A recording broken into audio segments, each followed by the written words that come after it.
Yung siyam na pulis na botas na iniimbestigahan sa umano'y torture sa dalawang murder suspects, sinibaka. Alamin natin ang detalye, RH52, Edniel Parosa. Edniel.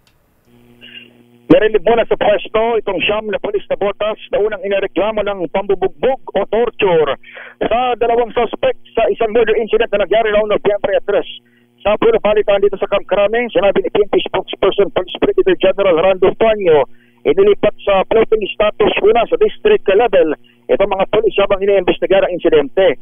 Pero mula sa original na 8 inireklamo, isinama doon sa mga sinibak at iniimbestigahan din ng Internal Affairs Service ang pinaka-chief investigator ng Navotas Police Station dahil sa umano'y kawalang aksyon.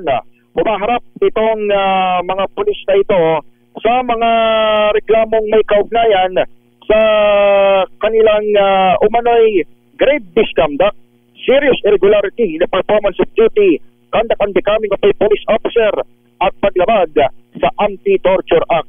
Sa ngayon ay pinangungunahan ng PNP IAS Inspector General Attorney Dodo Dulay itong investigasyon at pumasok na rin ang NAPOLCOM para magsagawa ng paralel na pagsisiyasat.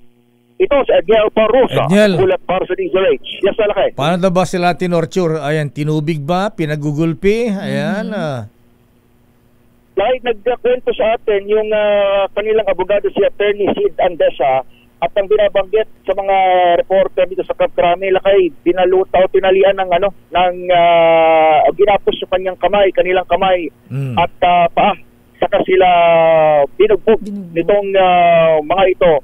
May mga report pa nga na lumabas na umano'y binalutan na ng saklog itong ulo dahil pilit na pinapaamin yung dalawa doon sa nangyaring shooting incident noong November 3. Yung reports na yan at the statement ay itinanggi na ng Navotas City Police Station at tinawag na harassment lamang. Pero sa kabila nito ay hindi raw isinasantabi ng IAS itong aligasyon dahilan nga ng investigasyon at kalauna ay pag-relieve dito sa 8 at ngayon 9 na police personnel ng Navotas City Police Station. Okay nga Ruda, maraming salamat Edniel. Balik sa inyo, Lakay at Chisel.